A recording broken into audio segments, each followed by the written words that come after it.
Hello, everyone, and welcome to the 411 Ground and Pound MMA podcast, your weekly look into the wide, wacky, wonderful world of mixed martial arts. I'm Robert Winfrey. I am your host for the show. First show proper in about a week, in a little over a week. We took last week off because not only was there no UFC event to really kind of discuss, there wasn't a whole lot of news that came out over that week either. The biggest thing that kind of came out was Ben Askren's retirement, which we're going to get to on this show in more detail. They saved all the big news in terms of fight announcements and whatnot for this week. So we got a lot of stuff to break down as far as that goes. We have a UFC event to talk about. Good to be back. Big thank you to everyone who did listen to the sort of I hate to say just one-off special because there's been some relatively positive feedback on the episode. But last week, in lieu of this show, the communal released a I think I called it Deep Dive. Just terrible. I'm terrible at names. I don't know what else to tell you guys. But just a detailed look at kind of how Alexander Volkanovski beat Jose Aldo when they fought, what that might potentially inform about the upcoming fight between him and Max Holloway. Again, the feedback seems to have been rather positive, so if you haven't listened to that, please do so. Please give me feedback, good, bad, or indifferent. I said on that show, I leave the fate of that show up to you, the audience. If you're indifferent to it, those may not be a regular feature. If you all love it, I can probably make time to make sure those become, again, a more regular thing that gets released. Alright, we are down, for the record, we are down one Jeff Harris this evening. Jeff is not feeling all that great after some the holidays. Well, the holidays. Thanksgiving is over here in the United States. I know any of you Canadians had it in October. But it's in November here, and there was just, travel and family gatherings, and apparently Jeff came down with something, so hopefully he is back to 100% next week, and we hope he feels better. Being sick sucks. Not too many other ways to phrase that. So again, it is just me this evening, and that's how we're going to go forward for this particular show. Alright, first up, let's go ahead and jump into our preview. UFC on ESPN 7 will be coming our way this Saturday. They are in Washington, D.C. at the Capital One Arena.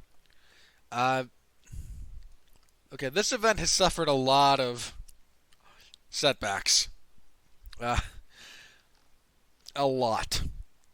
We lost half of the main event. May as well get into that. Touch on that briefly, I suppose. This was originally supposed to be Alistair Overeem and Walt Harris. Walt had to withdraw from the event after his stepdaughter went missing, and of course her body was found last week. I forget the exact. Within the last. Since our previous show, so again, within the last 2 weeks, if nothing else. Terrible, terrible tragedy. I really hate calling those events tragedies. I don't know. There's an element of tragedy to me that seems like unavoidable almost. And murder is much more deliberate than sort of the kind of like, I almost hate to say existential reality of tragedy, but there is almost kind of an unseen component to tragedy that is beyond your control. People choosing to take the life of another human being is so much more deliberate, and it just, I don't know, it doesn't really feel like that same word should apply to both scenarios. Horrible, horrible thing. Hopefully there is justice for the people who committed that particular atrocity. And, anyway, Walt had to move off the card. Stepping in his place is Jairzinho Rozenstruik. Rozenstruik, you know what? He debuted in the UFC this year, and he is poised for, if he wins, and that's a non-trivial if, but if he wins, He will be 4-0 on the year, 4-0 in the UFC. He's undefeated overall. And he would be... I don't think you could list him as the breakout fighter of the year for 2018. Excuse me, 19. Sorry, I'm already starting to think backwards as 2000. I'm already starting to, subtract a year from everything because we're getting towards the end of the year. So I am working on compiling some of my year-end lists, which will be just released on 411 Mania. And, so, apologies.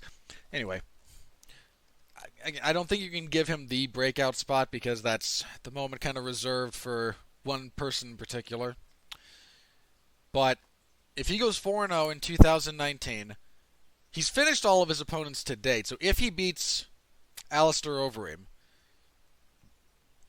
and, let's assume a finish, just for the sake of argument, he will have finished Junior Albini, Alan Crowder, Andrei Arlovsky, and Alistair Overeem in the same calendar year.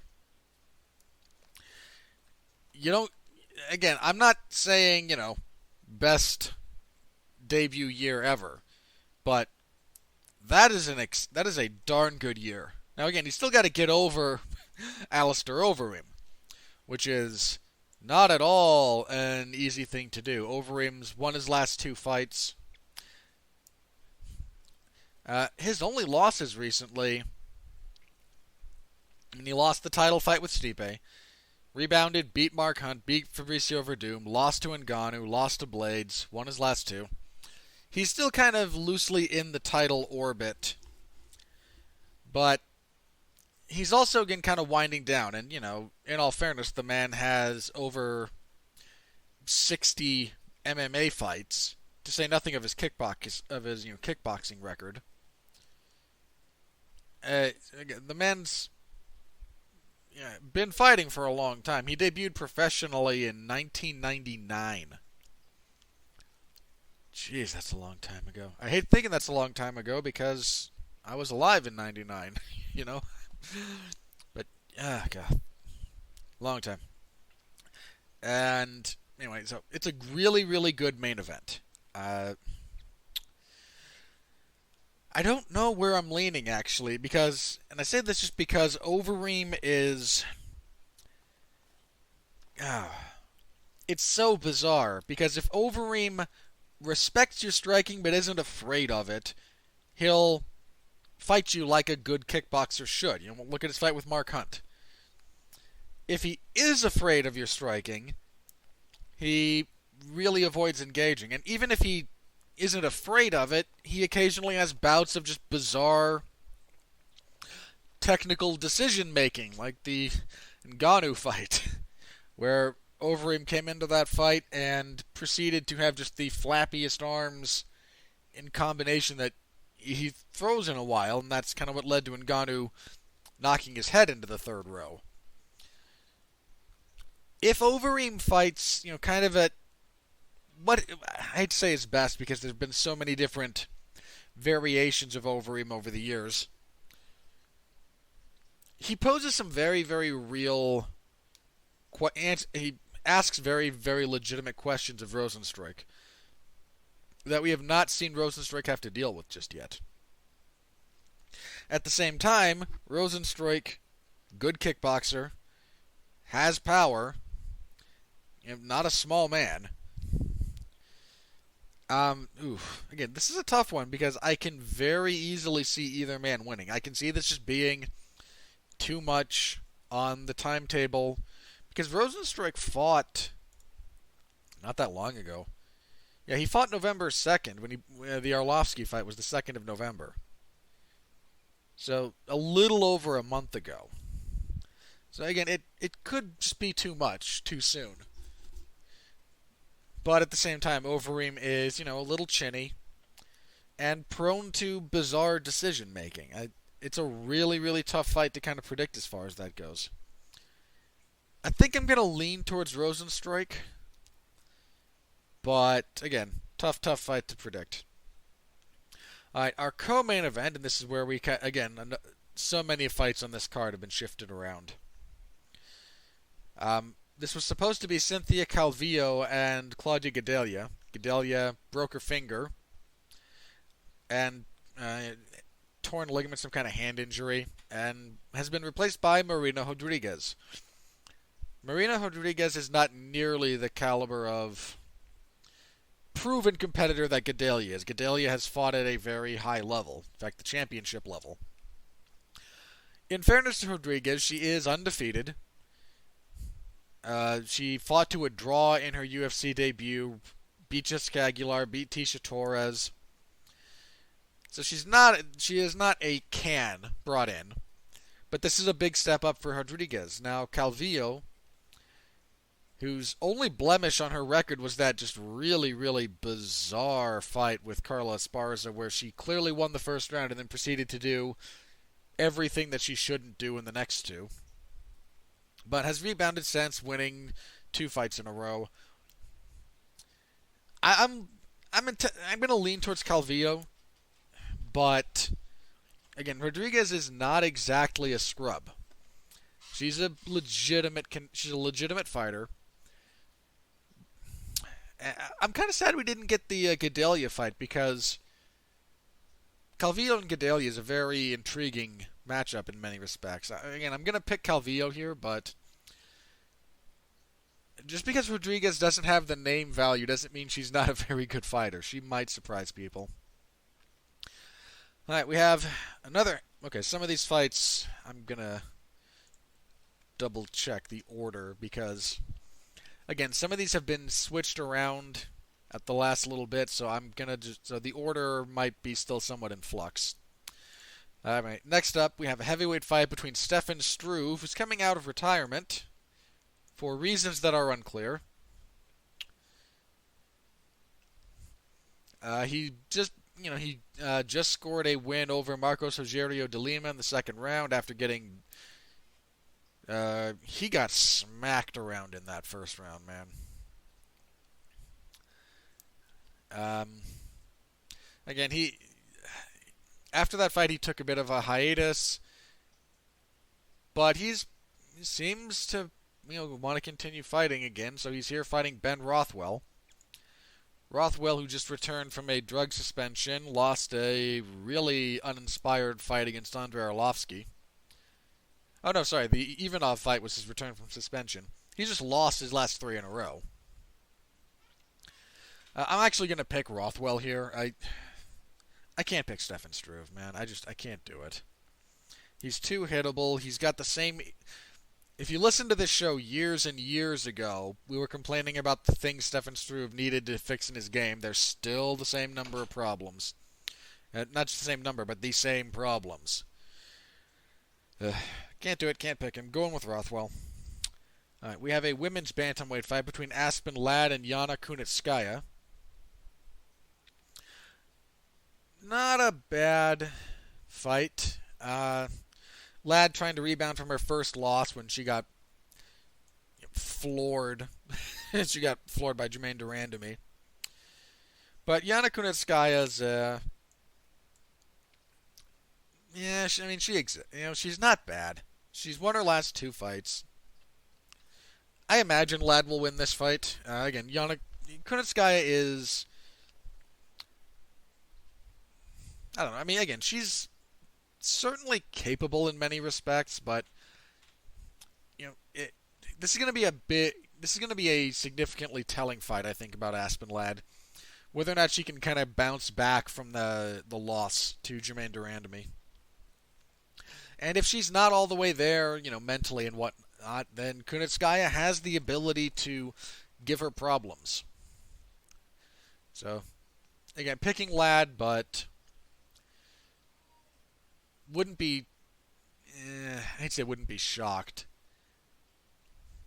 Yeah, picking Ladd, but again, there are ways for Kunitskaya to win. All right, and I think kicking off the main card, we have a bantamweight fight between Cody Stamann and Song Yadong. This is a good fight. Stamann, I can never remember if he prefers Stamann or Stamen. Anyway, He lost his only step up in competition in the UFC when he got hit with a Siluev stretch by Aljamain Sterling, but he rebounded and beat Alejandro Perez earlier this year. And Song Yadong has been just smashing people in the UFC. Submitted Barat Kandare, TKO'd Felipe Aranches, scored a very, very obvious decision win over Vince Morales, knocked out Alejandro Perez. Boy, that guy gets around. I'm leaning towards Yadong. He's a very, very powerful striker. He's a good counter wrestler. He seems to be the guy that's kind of, really poised to break out, to have a really big year. I mean, I mentioned he's already fought several times for the UFC, but because he debuted in 2017, fought twice in 18. This will be his second fight of 19. He's just kind of chugging along, and I don't mean that in a negative way. He's not again. He's potentially going to kind of break out at some point in the future, but at the moment he just kind of keeps chugging along and gaining momentum, and that's an important thing. And anyway, that is the main card. As for the prelims, Rob Font and Ricky Simone is a really good fight. Simone, who should have been able to beat Uriah Faber, but just young and still figuring some things out. I mean, he's 27. Okay, he's not as young as I thought he was. I mean, look, if the biggest thing that comes out of that is that puts Faber in the Peter Yan fight, and Peter Yan just abuses Uriah Faber, which is probably what's going to happen. And Font. So again, Simone had a good run going and kind of derailed by Uriah Faber, exploiting the same holes in Simone's game that have been there for a while. Whereas Font, I think he beat Sergio Pettis in his last fight, actually, which was a really solid win. He'd been a little bit up and down before that again. Beat Douglas Silva de Andrade, lost to Pedro Munoz, beat Thomas Almeida, lost to Rafael Assunção, beat Sergio Pettis. He's looking for his first winning streak in a couple of years. But that's a good fight. Simone, again, kind of a wild, an aggressive fighter. Font, a more technical, kind of fluid fighter. So there's some really interesting potential there. I'm kind of leaning towards Font, but he's also, again, stumbled at times when you kind of think he shouldn't.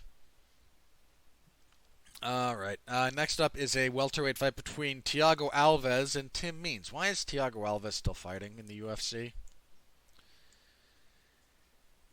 I mean, he is, 2-5 in his last 7 fights? And he probably should have lost the Max Griffin fight. That was a little bit of a gift decision. Laureano Staropoli beat him pretty handily. And then he had the controversial at best, gift at worst decision against Max Griffin. Before that, he lost to Alexei Kunchenko. Before that, he got stopped by Curtis Millender. He beat Patrick Cote. Prior to that, he dropped to lightweight, missed weight, and got beaten by Jim Miller. And before that, he got stopped by Carlos Condit. I don't know. I don't think he should be in the UFC at this point.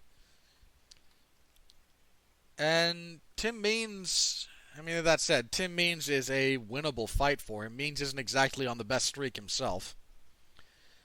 He's coming off of that. He got knocked out by Nico Price in his last fight. And he beat Ricky Rainey before that. Dropped a couple of split decisions.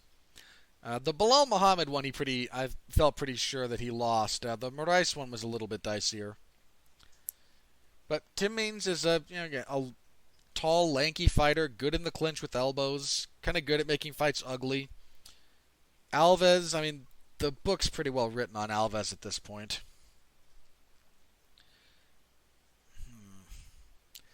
I'm gonna go with Means, and just I'm kind of assuming he's gonna recreate some of the Carlos Condit game plan because they're built similarly and have some kind of similar skill sets. Speaking of Condit, he was supposed to be on this card fighting Mickey Gall. However, he pulled out due to a detached retina, which really sucks. Hope that's not. Hope he's able to get that fixed. So anyway, that fight obviously is off. The next listed fight here is Jacob Kilburn and Billy. I'm going to destroy this gentleman's last name. Quarantillo. I'm going to go with that. This was supposed to be Quarantillo against Chris Fishgold. However, Fishgold pulled out.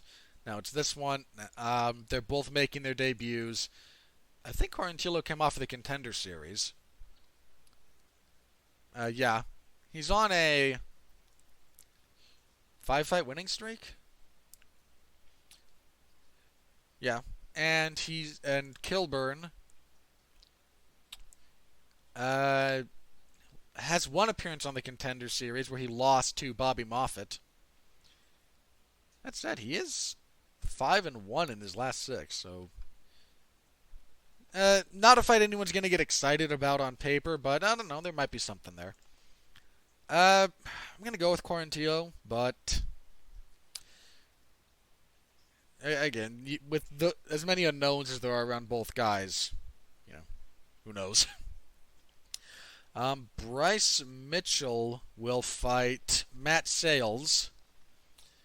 I think this is another one that changed. He was supposed to be something else.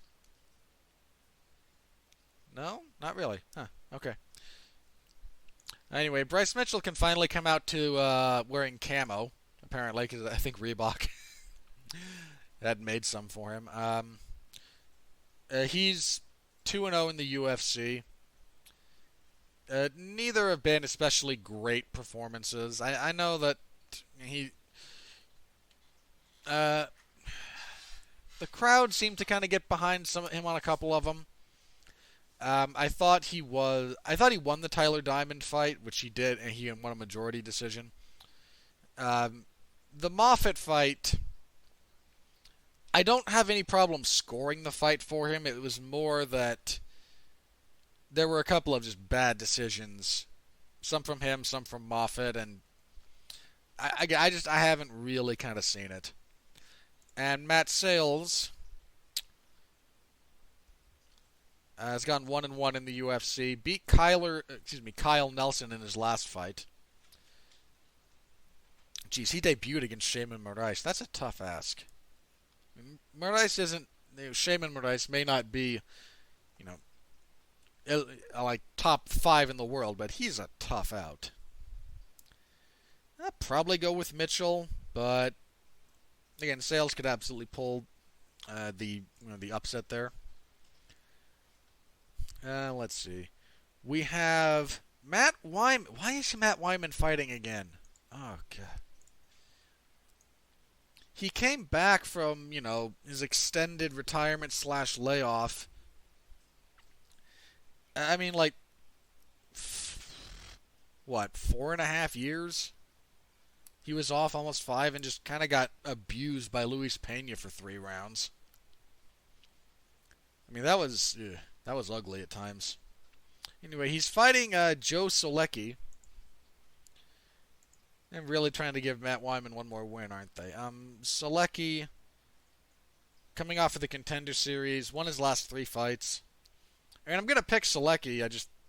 I don't think Matt Wyman should be in the UFC. Alright, one of these fights, the other fight that kind of got shifted around at the last minute. We were supposed to have Courtney Casey and Virna Jandiroba.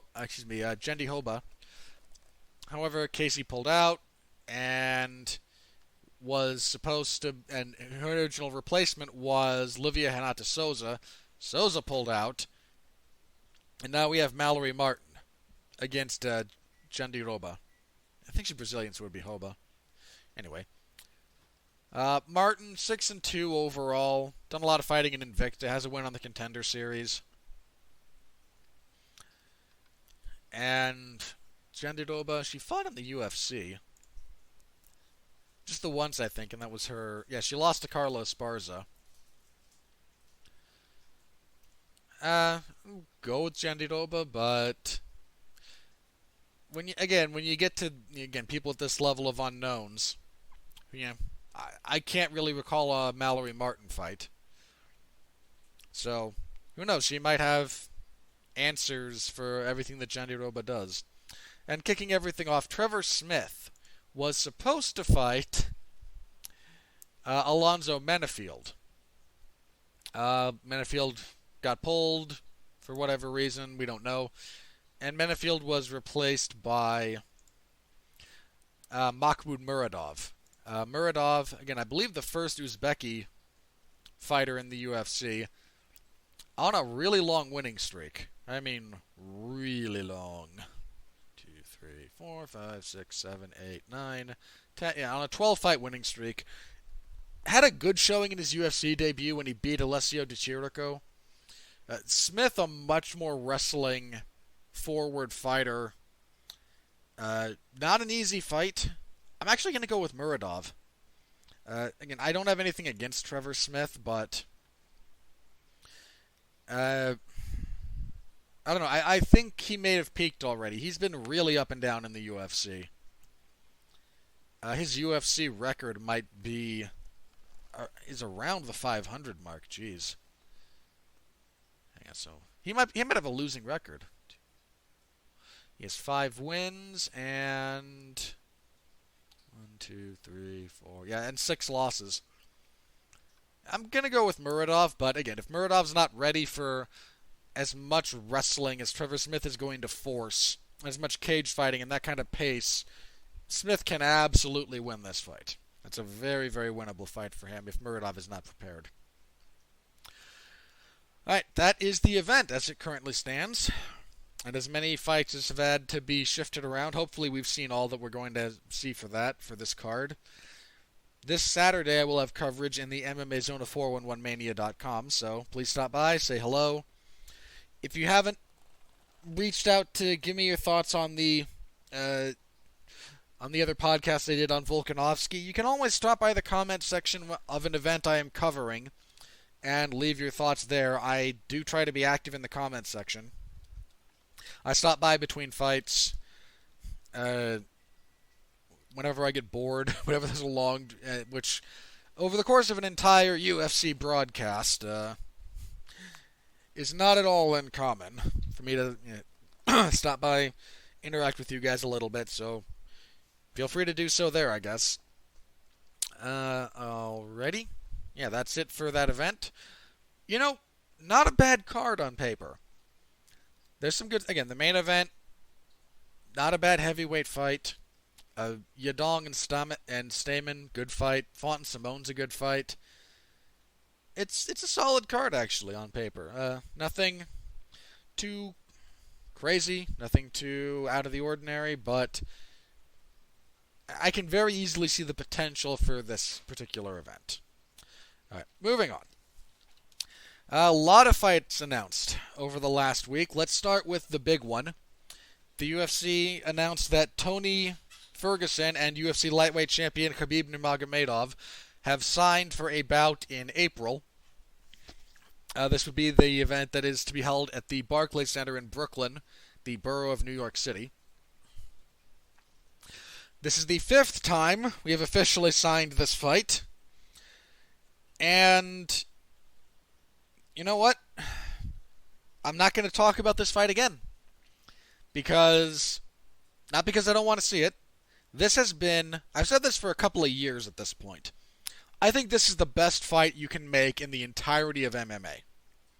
I do not think there is a better fight in the sport to be made right now than Tony Ferguson and Khabib Nurmagomedov. That's it. That's the pinnacle of the sport right now, on paper. The fight itself might wind up playing out very, very differently. We always with that caveat. But that is the best fight. That is the most interesting fight. It is the 2 best in the best division. I mean, those 2 guys have absurd winning streaks going on. this is a fight that, this has been mentioned before, there's not too many times that a fight like this gets made, falls apart, gets made, falls apart, gets made, falls apart, gets made, falls apart. But each time they try to make it again, it means more. Because the first time they tried to make this fight, neither guy was anywhere near the position they are now. So it falls apart, they both keep winning, they try to make it again, falls apart, they both keep winning, falls apart, they both keep winning, gets made, falls apart, they both keep winning, gets made, falls apart, Khabib becomes champion, they both keep winning. And, I mean, I don't want to say it's completely unprecedented, but man, is that a rarity. Most of the time, anytime a fight that people try to make this many times falls apart this many times, there's some kind of monkey wrench. There's a loss thrown in that everyone just kind of agrees to look the other way on. There's always something that, given how long it took Pacquiao and Mayweather to get together, in that time that people were kind of talking about how that fight should be made, Pacquiao got flatlined by Marquez. Like that's a thing that happened. People looking at making the rematch between Fury and Wilder in the boxing world. Fury gets his face cut open, and Deontay Wilder then turns in one of the worst fights of his entire career. I mean, he still won, but the Ortiz rematch, which took place last week, he knocked him out. But look at the fight up until he lands that punch, and it's not good. Like, even by Wilder's standards, and I say that just because Deontay Wilder is not a very good boxer. Deontay Wilder always comes to fight in shape, and Deontay Wilder has the kind of punching power that can stop a charging moose. But, again, I mean, like, by his own admission, he's not a scientific boxer. He has a couple of tricks, a couple of traps that he kind of uses to set up, and he has enough power to stop just about anybody on the planet, except for Tyson Fury, apparently, who got clobbered and just got back up. But, again, they're trying to make that fight, and there's wrinkles that very nearly got in the way of that fight happening. Given the number of years that this fight, Ferguson and Nurmagomedov, has been set up and set up and set up and set up, there is nothing to detract from it. There's no blemish. They both continue to win. They both continue to do the things they excel at. And it just has added to the intrigue. Again, this has been my most anticipated fight for years now. I'm glad they signed it. I hope it holds together. Which might be stupid on my part, because at this point, 4 previous times I've been excited and it's fallen apart. But I'm going to choose to be excited and just temper that up until they actually get in the cage. But really, really glad this fight is made. Again, the best fight you can make in the sport right now. I genuinely can't think of another fight I would rather see made than that fight. In the entirety of the sport of mixed martial arts. This is that fight. Please, hold together this time. Just hold together. Alright, also, this last week, Conor McGregor has signed, and they announced that Conor McGregor's return to the UFC will take place at UFC 246. He will be in the main event. This will be at welterweight against Donald Cowboy Cerrone. If you've listened to the show for a while, I've lobbied, so has Jeff. We've both believed that this is the correct fight to make. It's a big payday for both guys, for Cerrone in particular, relative to what he normally makes. It's a high-profile fight for both guys. Cerrone's style will accommodate McGregor. It's winnable for both guys. I lean towards Conor, actually. I know Cerrone opened as the betting favorite, but you guys might want to rethink that a little bit. Look historically at how Cerrone does in high-pressure situations against trash-talking opponents who have a pressure-based style. That's a really bad combination for Cerrone. But they've tried to make that fight a couple of times. It's fallen through due to injury or negotiation tactics or any number of other circumstances. Again, I think it's the right fight for both guys. I'm a little surprised they're doing it at welterweight, but if Conor's kind of out of the title picture for a bit, I know he's kind of said, I want to fight 3 times this year and I want the last one to be against Khabib in Moscow. No, you don't. You might want to get back to a Khabib fight, but you don't want to go to Moscow and have that fight, buddy. You really don't. Again, the fact that it's at welterweight isn't really going to push him along in the lightweight contender queue. And Conor's star power is enough to circumvent the meritorious claim of other fighters. Because after Tony and Khabib, the next deserving contender at lightweight is Justin Gaethje, right now. You know, weird to think about lightweight, actually, now that I gotta bring up the rankings for a sec. Just because between Khabib and Tony, they've beaten a lot of the top of that division. Okay, yeah, we have Khabib and Tony at champion at number 1. Dustin Poirier at number 2. Shouldn't be there after he got beat by Khabib as thoroughly as he did. For some reason, Conor's at number 3. That's ridiculous. Justin Gaethje should be at number 3, and he just knocked out Donald Cerrone, who's number 5. I don't think Cerrone should be 5. Felder at 6, and Dan Hooker at 7. Again, bump those guys up a couple of spots numerically because, again, Cerrone and McGregor should not occupy the positions they do.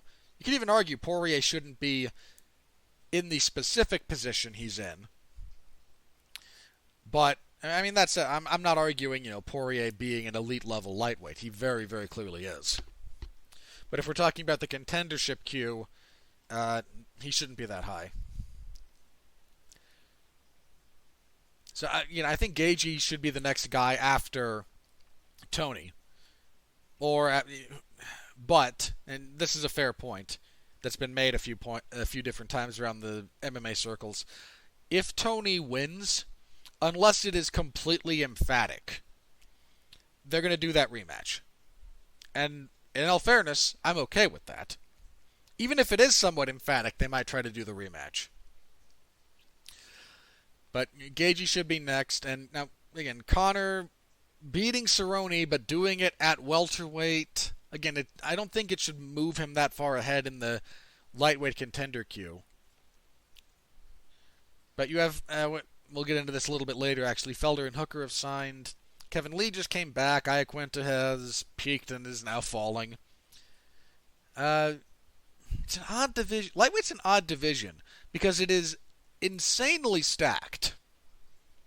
Like, the talent in that division, if you looked up the 100 or so guys at lightweight in the UFC, if you exclude, say, the top 5 guys at lightweight, so if you take out Khabib, Tony, Gaethje, and Poirier, if you take them or so out of the equation, everyone else in that division against pretty much everyone else there's a lot of upsets there if you look at it numerically. That is an obscenely stacked division. But there's also not a tremendous amount of top-end turnover just yet. Something to pay attention to, I imagine, going forward.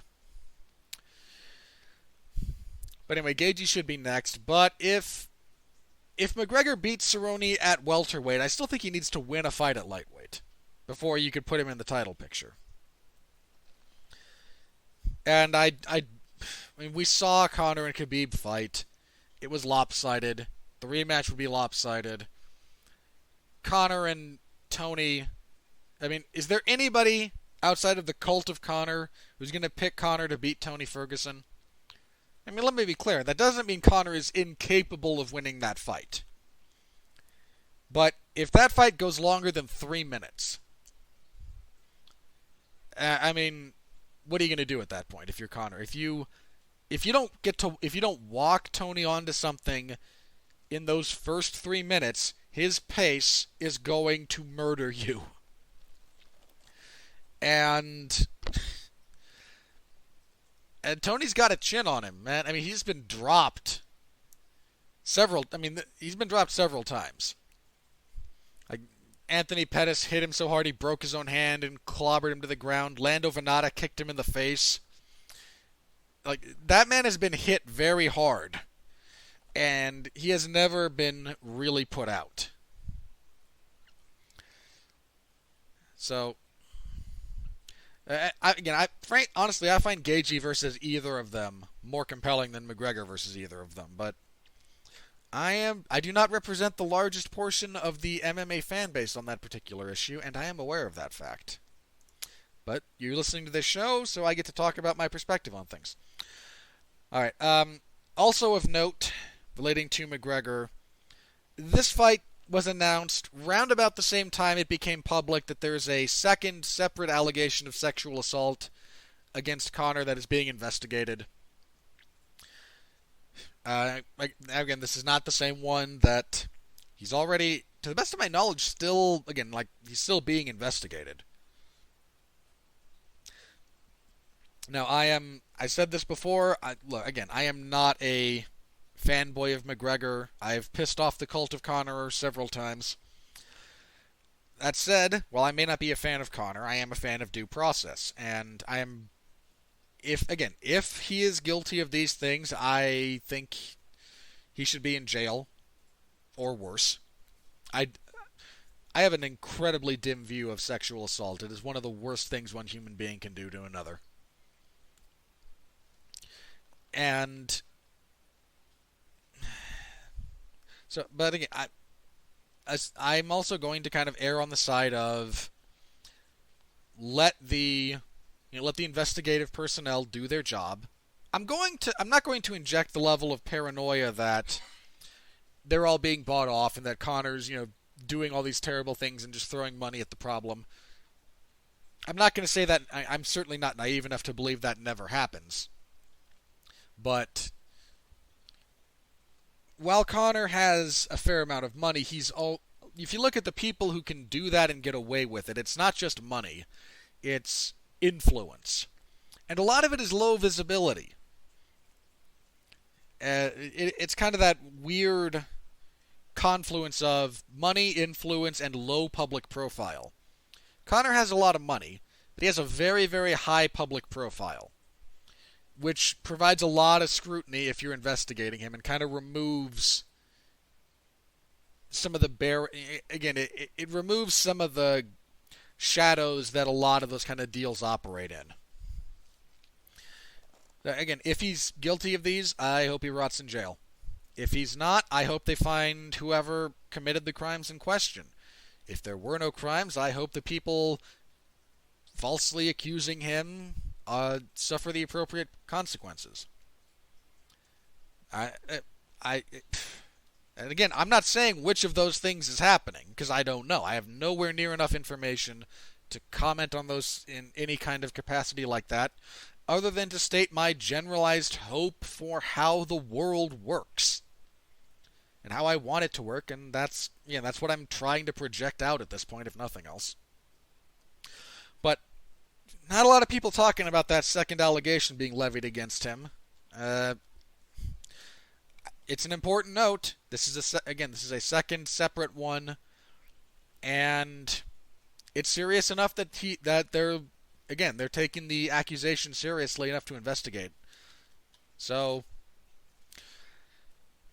again, I hope the guilty party suffers. That's really all I can hope for. All right. Also this week, UFC 247 got a main event and kind of got fleshed out a little bit. The main event will be a light heavyweight title fight. John Jones and Dominic Reyes have both signed for this particular bout. Good. Dominic Reyes is the next contender. He's the next deserving guy. He's the one with the streak and the profile and the interest, and he's just the next guy up. I favor John because John Jones has never legitimately lost a fight. I can't pick against him. Even if his last couple of fights have been less than engaging from a fan perspective and very dicey from a technical perspective. If they had given if two judges had scored the fight between him and Thiago Santos for Santos, I might have disagreed, and there might be plenty of people who would disagree, but there's no case to get up in arms about it. There's not really a case to get up in arms over, there's not a case for it to be up in arms over Santos losing either. It was just one of those fights. And the Anthony Smith fight was lopsided for John in many respects, but also featured him nearly getting himself disqualified. And so Reyes represents a very different level of danger to Jones in many respects than either of those two do. And they represent different dangers than each other does as well. So it's a good fight. Happy to see the division just kind of keep turning. And I will say this: if you see this John Jones fighting somebody your immediate instinct is just, well, John's going to walk through him, I'd pay more attention to what Dominic Reyes has done. Again, I'm picking Jones still, but Reyes is legit. That's the best way I can say that. That same event, you have a co-main event, the women's flyweight title fight between champion Valentina Shevchenko and Caitlin Chookagian. Ugh. Look, I get that this is the next fight, but ugh. How do I say it? Look, Valentina smashed two women who were vastly inferior fighters. She just kind of abused Priscilla Cachoeira in a fight that went on way too long because the referee wasn't going to stop it for whatever. Mario Yamasaki wanted someone to die. That's the only explanation I have for that. She beats Joanna Jędrzejczyk pretty convincingly in a 5-round fight. Head kicks Jessica Ai into oblivion. And that streak of fights got a lot of people not only really kind of hyped about her as a fighter, but gave the wrong impression about what she does. I mean, watch the Jędrzejczyk fight. That's a very accurate representation of who she is as a fighter, for better and for worse. The Ai fight, Jessica Ai was so catastrophically overmatched. Ridiculously overmatched. Her big run-up to her title shot featured 3 split decisions, 2 of which I thought she lost.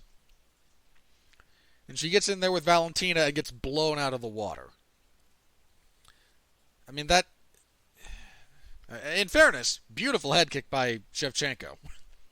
Then Shevchenko fights Liz Carmouche in one of the most uneventful, boring fights you will ever see. Carmouche spends the majority of that fight shadowboxing about 4 to 6 inches short of her intended target.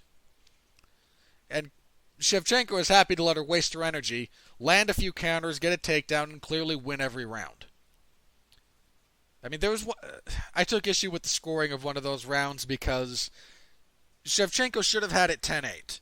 Because there was one round where Liz Carmouche landed 0 strikes of any variety. And she got taken down and hit several. With the scoring criteria being what it is, if you land nothing and your opponent takes you down and lands, again, we're not talking 100 strikes.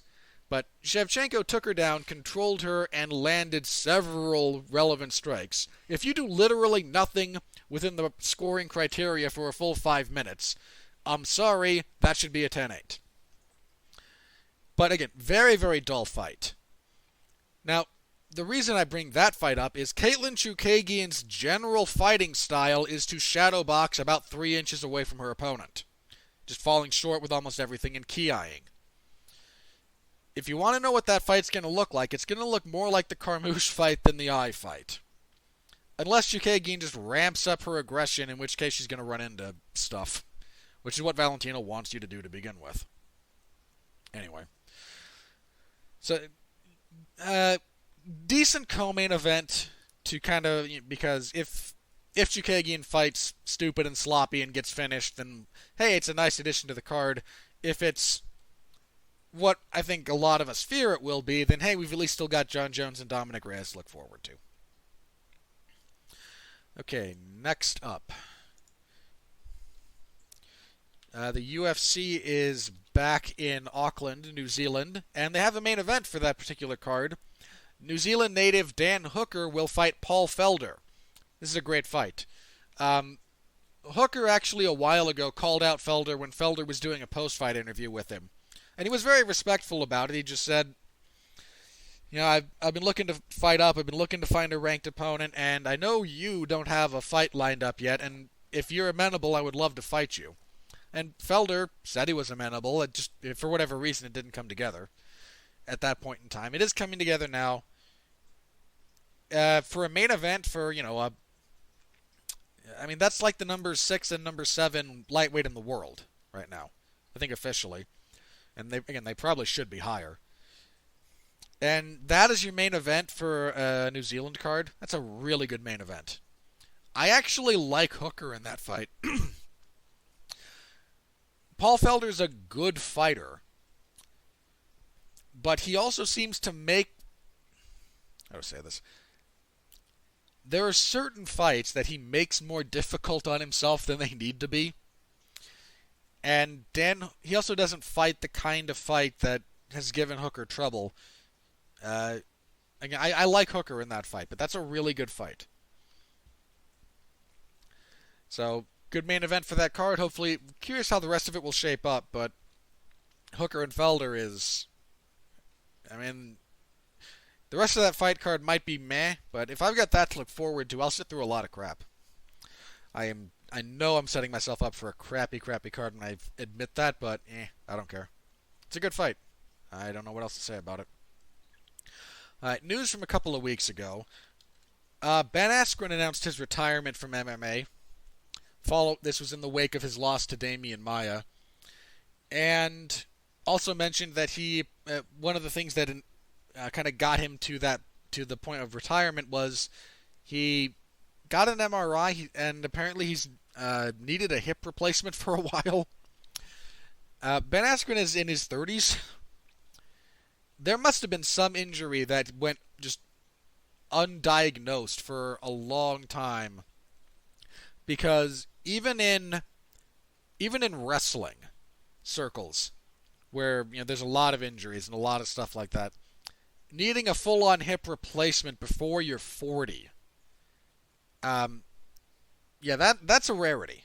Now, to Askren's credit, he didn't say that's why he lost any of the fights that he lost, but it is something that it is one of the reasons he's less likely to make a return at some point.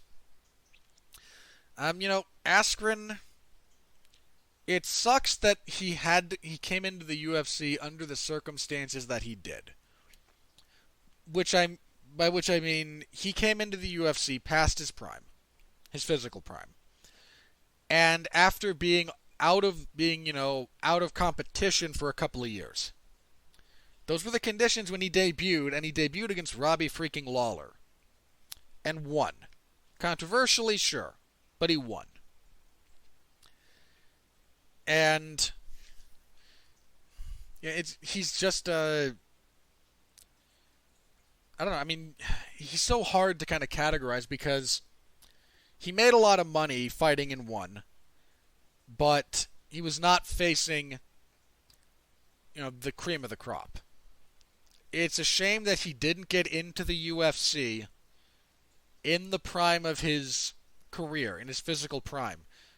And if you here's a good example.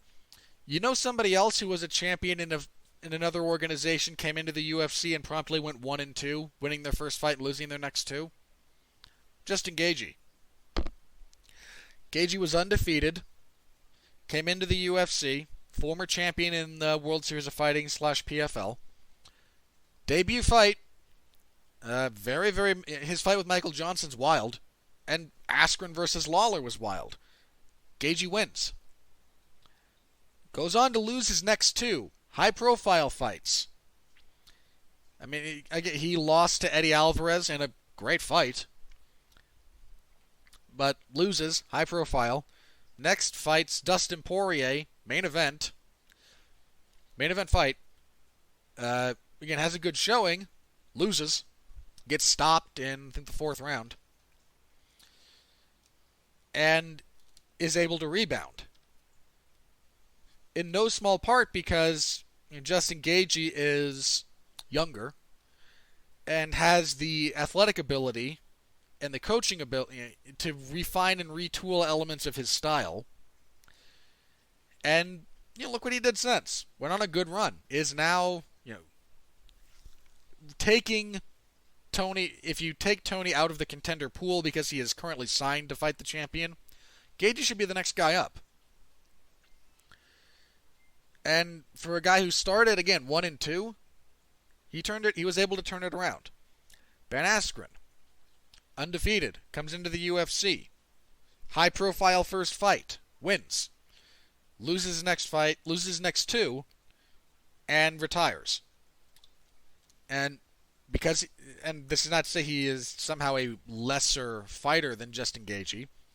He's older, and he's been dealing with apparently a significant injury. And a hip replacement's not a joke, especially if you're trying to be in a competitive sport. Like how many top shelf athletes do you know out there competing with artificial hips? Anybody?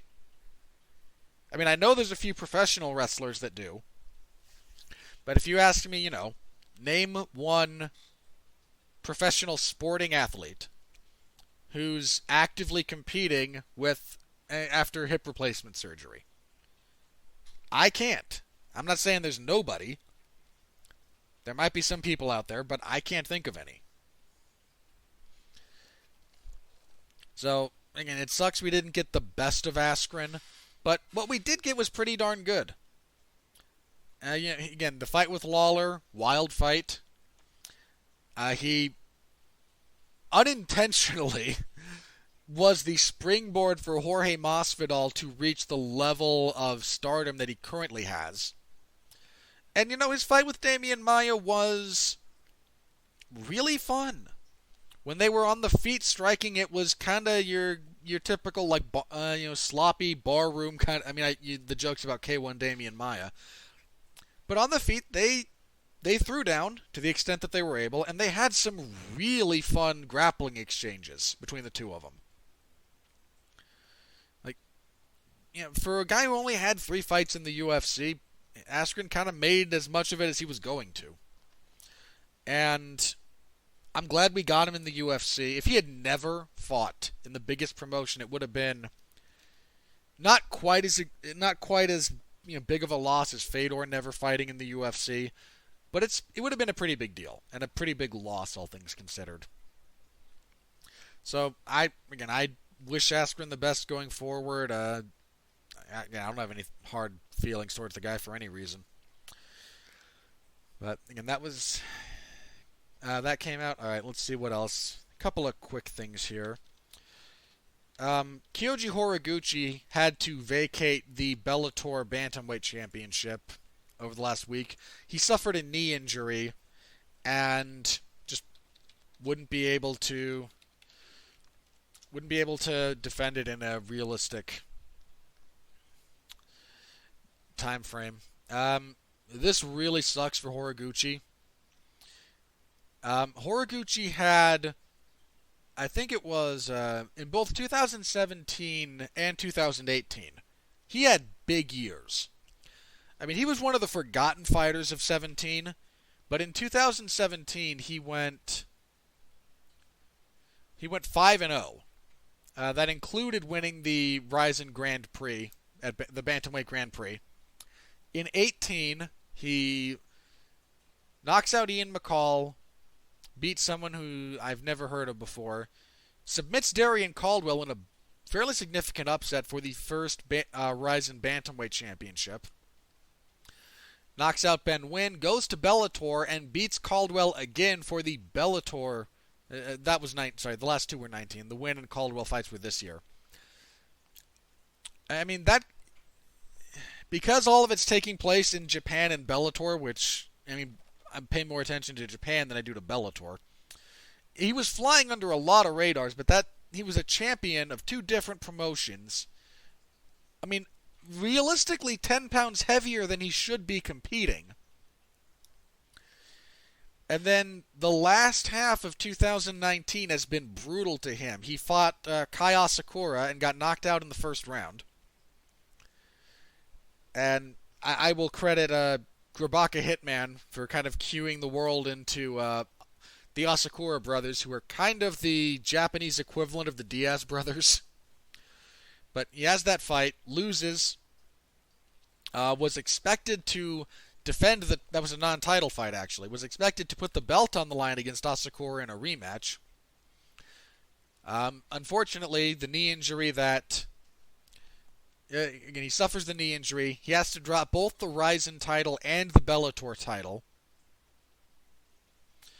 He wouldn't be able. The nature of him fighting for both promotions, Horiguchi was obligated to defend the Bellator title once a year. This would be once every 12, not calendar year, but like once every 12 months. Because he won in June of this year. With the injury occurring in November, he would not be in a position to defend the belt by 1 year from when he won it. So by June of 2020. And had to relinquish it. So a really, really rough, like just 5 to 6 months for Kyoji Horiguchi. Which really sucks because Horiguchi's awesome. He should not have been let go by the UFC when he was. I mean, his only loss in the UFC was to Demetrius Johnson. There are two. When DJ left the UFC, there were only two fights I really kind of wanted to see him undergo at flyweight. A rubber match with Cejudo, because I thought he won the second fight with Cejudo. And I really wanted, and again, this next one couldn't happen because he wasn't with the promotion anymore. But I wanted a rematch with Horiguchi and Demetrius. Like that's the rematch I wanted to see. And it doesn't look like we're ever going to get it, which really sucks. But hopefully Horiguchi's able to bounce back because, again, I know a lot of people don't go out of their way to find his fights, but Horiguchi's an awesome fighter. He really is. And I hope he gets back to it as soon as he can, because that really sucks. Okay, alright, I suppose I should mention this. Floyd Mayweather announced he is coming out of retirement, and there seems to be hints of... I think we talked a little bit about this a couple of weeks ago. Floyd Mayweather coming out of retirement indicates that he's going to do something with the UFC in 2020. I don't know. I don't know what's going to come of this. Look, if Floyd wants to come back and make more money boxing, I don't begrudge him that. But I think they kind of made noise about him wanting, another fight with Manny Pacquiao, which would be a big fight numbers-wise. I'm not sure who I would favor this time around. Again, Floyd being off for as long as he has, getting as old as he has, and Manny Pacquiao enjoying a bit of a career renaissance, quite frankly, over the last little bit. Again, the fight would still draw money.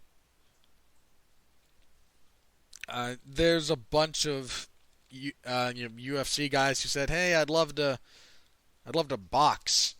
This is the thing recently with MMA fighters wanting to, get into boxing. And look, I said a couple of weeks ago, I know that there's more money at the top end in boxing. There just is. Like Deontay Wilder, he made $20 million, guaranteed $20 million for that fight with Ortiz, the rematch with Ortiz. Canelo was guaranteed like $26 million, I think, for the fight that aired, his fight with Kovalev. That same night, Jorge Masvidal beats Nate Diaz in a fight that's probably bigger. I mean, it was certainly bigger by most metrics. They delayed the start of Canelo and Kovalev by 90 minutes so they wouldn't conflict with Masvidal and Diaz.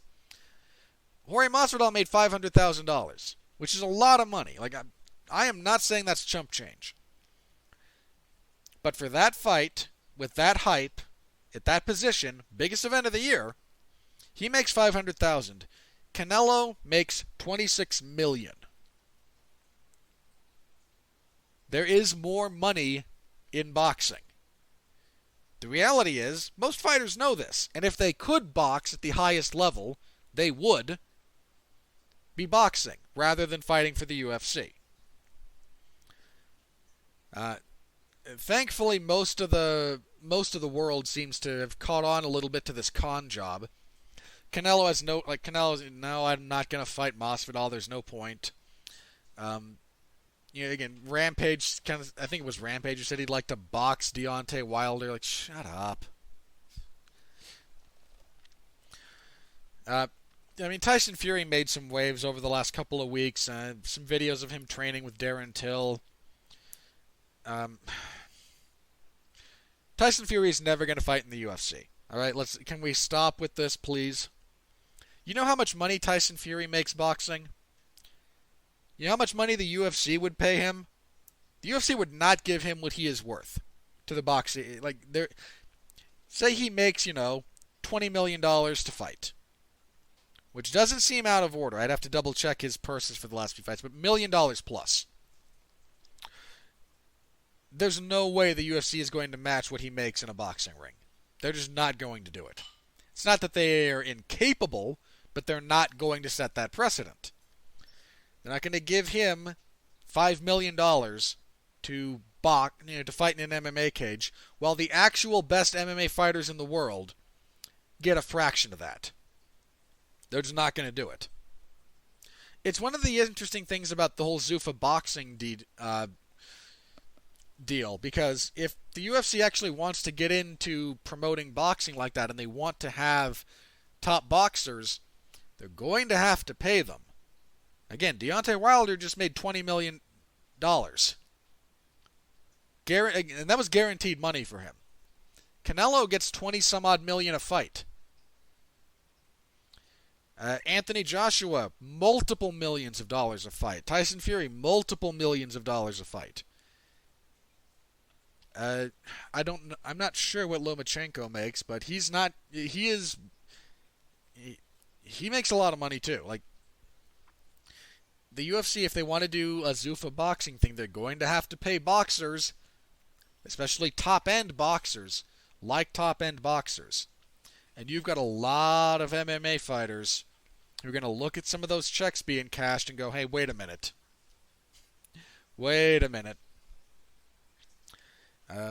So it's something to kind of... I don't know. I don't know exactly what's going to happen. I doubt we're not going to see Floyd in an MMA cage. The UFC is not going to pay him. They're not going to pay him what he's worth. But he might take on some kind of an ambassador role for Zuffa Boxing if they go that way. There's a few different things they can do. But so again, Mayweather making some waves. We'll see. I know some people kind of said, hey, they could do the McGregor rematch. I think that's a sheep you only get to shear once. Because I don't know how many of you might have rose-colored glasses about that fight. But, Conor wins a couple of rounds, sort of. and then just falls apart. And that's Floyd not even fighting like Floyd, you know? Floyd fought so out of character in that fight. I mean, if you listen to people talking about Floyd for that fight, he didn't even train all that much for it. Like, it was just, yeah. It was a non-entity as far as Floyd's, like, physical conditioning goes. He didn't need to train to fight Conor in a boxing ring the same way he trained to fight Pacquiao. You just don't. McGregor doesn't represent that level of threat. So, again, Floyd coming out of retirement, we'll see what comes of it, if anything. And I think that's everything I had. So let me refresh Twitter, see if anything crazy happened. And no, I don't think anything crazy is broken over the last hour or so. I've been recording this.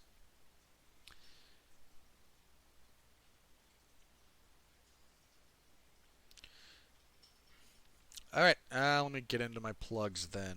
Right, for plugs. Let's see.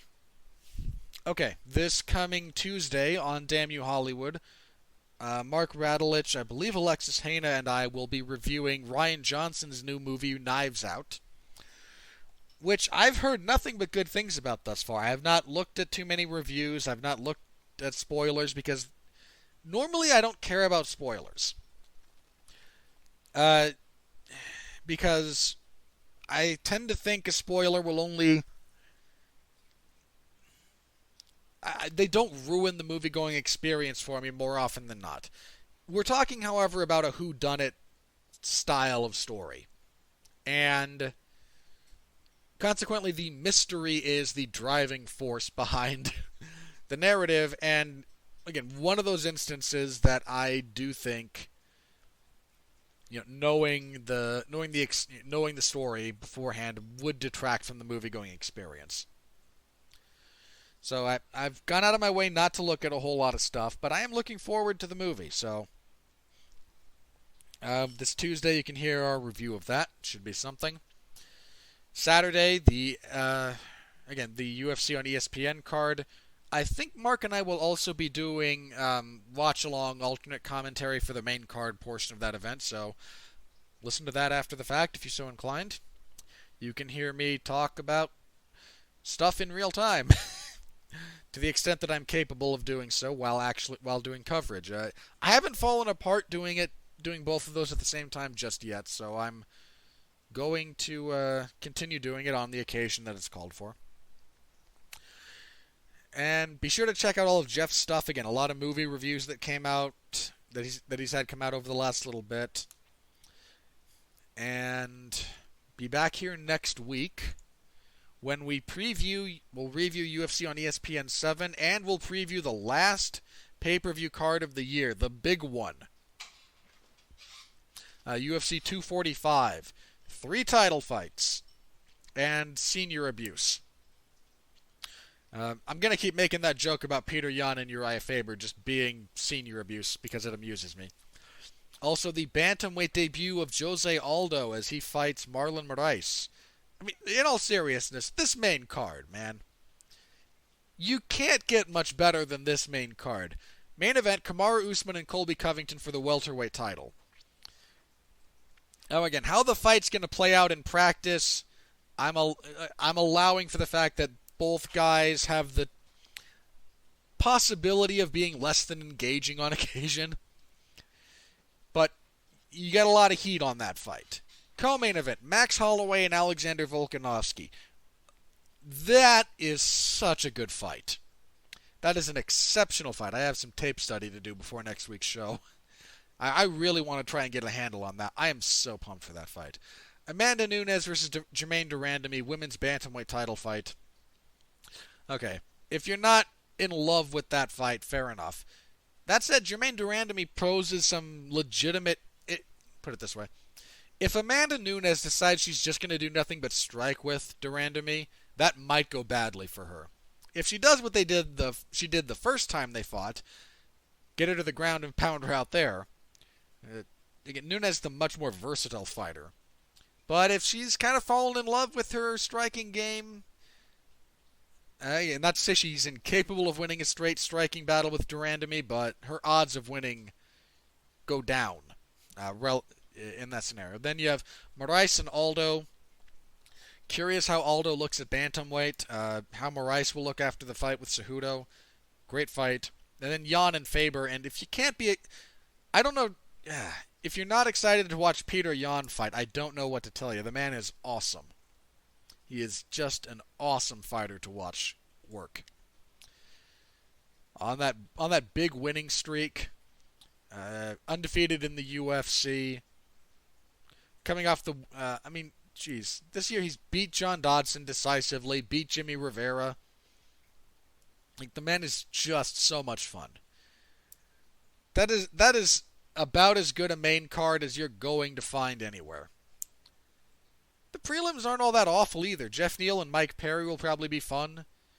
Okay, Kellen Vieja's back. Good for her. And Aldana, Matt Brown, and Ben Saunders. Somebody's going to go to sleep. That's how those two fight. Okay, when you get all the way down to the Fight Pass prelims, things get a little bit iffier. That said, Brandon Moreno and Kai Kara France is pretty good. Jessica Eyes fighting on the Fight Pass. Earlier this year, fights for the title. Immediately after, this is how the UFC treats flyweights, be they male or female. Oh, you just fought for the title and lost. Guess what? Now you get to fight. Now you get to curtain jerk, basically. Oh, that's hilarious. I have to laugh, otherwise I'd break down in indignation over it. But I also don't enjoy Jessica Ai's fights, so I don't care that she's curtain jerking now. All right. That's going to do it for us here at the 411 Ground and Pound MMA podcast, everybody. However you have found the show, Transistor, Stitcher, Google Podcasts, I think, has replaced iTunes, or Google Play, iHeartRadio. I don't know. There's a lot of different options. However you found us, YouTube, the 411mania.com website. Thank you for listening. Deeply, deeply appreciated. We'll be back next week. Again, hopefully Jeff will be back with us. Until then, thank you again. Stay safe out there, and please continue to be well, be safe, and behave.